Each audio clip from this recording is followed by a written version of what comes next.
అసెంబ్లీకి వస్తే వైసీపీ కూడా అలాంటి సినిమా చూపిస్తామని కూడా తెలియజేస్తా ఉన్నా.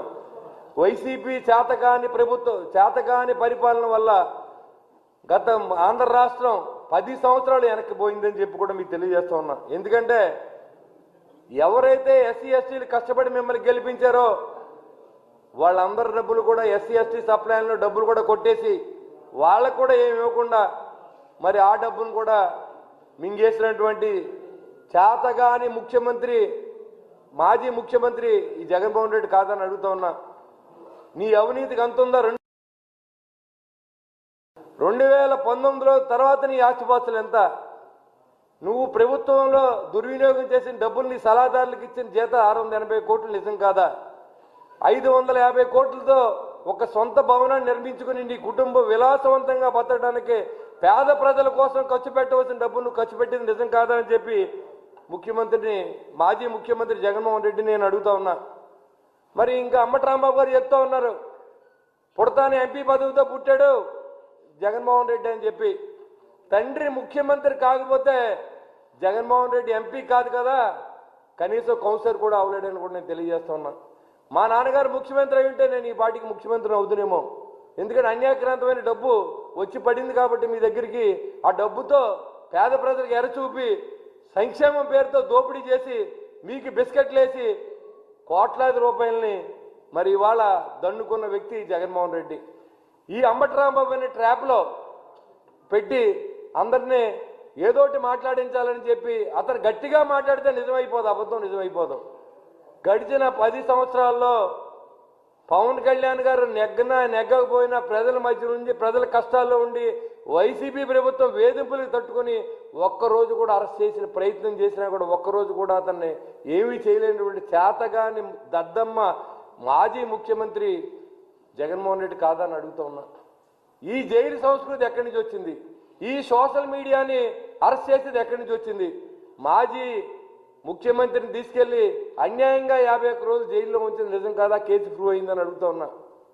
ఎంతోమంది పట్టాభి లాంటి తెలుగుదేశం కార్యకర్తలను కానీ మాలాంటి వాళ్ళని కానీ ఎన్ని ఇబ్బందులు పెట్టిందో ప్రభుత్వం కూడా మీకు తెలియజేస్తా ఉన్నా. అలాంటి పరిస్థితుల్లో నువ్వు నోటికి ఏదో వస్తే అది మాట్లాడతావు. నిన్న మాట్లాడుతున్నావు ఒకటి, పక్కన ఉన్నటువంటి బొలిశెట్టి శ్రీనివాస్ గారు కానీ కొడతల రామకృష్ణ గారు కానీ ఏం మాట్లాడలేము. వీళ్ళిద్దరు నా పక్కన ఉన్నారు, ముగ్గురు ఒకసారి మాట్లాడలేము. అవకాశం ఉంటే మీడియా టైం ఇస్తే వాళ్ళు కూడా మాట్లాడతారు. మాకు నాదెండ్ల మనోహర్ గారు మా పార్టీకి నెంబర్ 2 పొజిషన్లో ఉన్న వ్యక్తి, పిఏసీ చైర్మన్. ఆయన్ని ఫాలో అవ్వాల్సిన అవసరం మాకుంది.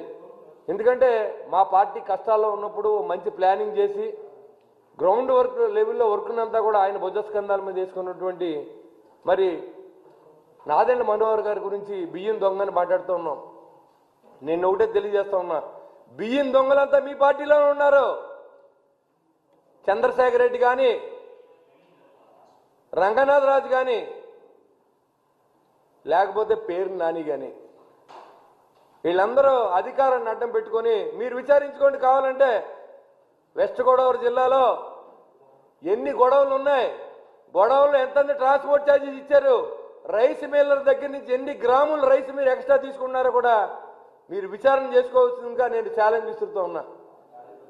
నాదెండ్ల మనోహర్ గారు వచ్చిన తర్వాత ఆ సివిల్ సప్లై శాఖ వన్ని తెచ్చిన వ్యక్తి ఇవాళ కాకినాడలో అక్రమ రవాణా ఆపి ప్రయత్నంలో కానీ, ఈ గొడవల్లో జరిగి దొంగతనాన్ని కానీ, పీడిఎస్ రైస్ని ఏదో రకంగా రీసైక్లింగ్ కాకుండా ఆపిన వ్యక్తి నాదెండ్ల మనోహర్ గారు.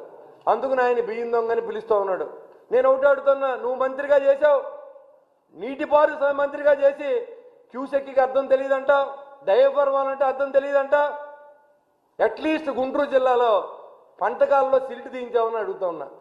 నువ్వు మాట్లాడుతూ ఉన్నావు. ఈరోజు మంత్రి పదవి పోయిన తర్వాత, ఎమ్మెల్యేగా ఓడించిన తర్వాత, ఇన్ఛార్జ్గా కూడా తీసేసిన తర్వాత ఈరోజు నాదెండ్ల మనోహర్ గారిని విమర్శిస్తూ ఉన్నావు. డిబేట్కి రండి మనోహర్ గారు, మేము మాట్లాడతాం, మీరు కూడా రావచ్చు, అసెంబ్లీలో కూర్చుందాం. మేం చేసిన అక్రమాలు ఉంటే సభలో తేల్చుకుందాం రండి. సభకు వస్తే ప్రతిరోజు మాట్లాడిన దాంట్లో వైసీపీ అక్రమాలే ఉన్నాయి. పురపాలక సంఘాలు నిర్వీర్యం చేశావు. పల్లెటూరులో ఎక్కడా కూడా ప్రజలకు కనీస సౌకర్యాలు కల్పించినటువంటి దుర్మార్గ ప్రభుత్వం వైసీపీ ప్రభుత్వం. సర్పంచ్లుగా నెగ్గి ఎందుకు నెగ్గావురా బాబు అని వైసీపీ సర్పంచ్లు నా దగ్గర మనోవేదన వ్యక్తం చేశారని కూడా తెలియజేస్తా ఉన్నా.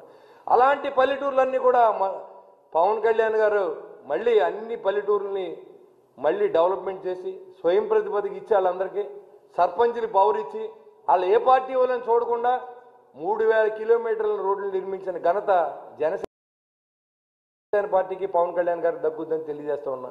నువ్వు ఆయన పట్టుకుని మీ ఉప ముఖ్యమంత్రి మీ ముఖ్యమంత్రి మాజీ ముఖ్యమంత్రి ఏం మాట్లాడుతూ ఉన్నాడు, కౌన్సిలర్కి ఎక్కువ లేకపోతే ఎమ్మెల్యేకి తక్కువ మళ్ళీ నెగ్గుతాడా అని. అసలు నువ్వు మీ నాన్న ముఖ్యమంత్రి అవ్వకపోతే నువ్వు ఎంపీ అవుతావా? మీ నాన్న రాజకీయాల్లో లేకపోతే నువ్వు ఎంపీ అవుతావా? ఇక్కడ ముగ్గురు ఉన్నాం.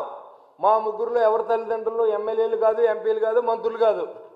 మేము ఎమ్మెల్యేలు అవడానికి ప్రజల్లో ఉండి ప్రజల కష్టాల్లో ఉండి ప్రజలకి కష్టం వచ్చినప్పుడు ఆదుకుంటూ మేము ఈరోజు ఎమ్మెల్యే స్థాయికి ఎదిగామని చెప్పడానికి గ్రేట్గా ఫీల్ అవుతాం మేము. ఎందుకంటే ఇవాళ గెలిచిన తర్వాత కూడా ప్రజల్లో ఉన్నాం, ప్రజల కోసమే పనిచేస్తూ ఉన్నాం, ప్రజలకి ఏం చెప్తే చేస్తూ ఉన్నాం. ఈ డబ్బు ఉందే లేదనకుండా అన్ని అభివృద్ధి పనులు మేము చేస్తూ ఉన్నాం.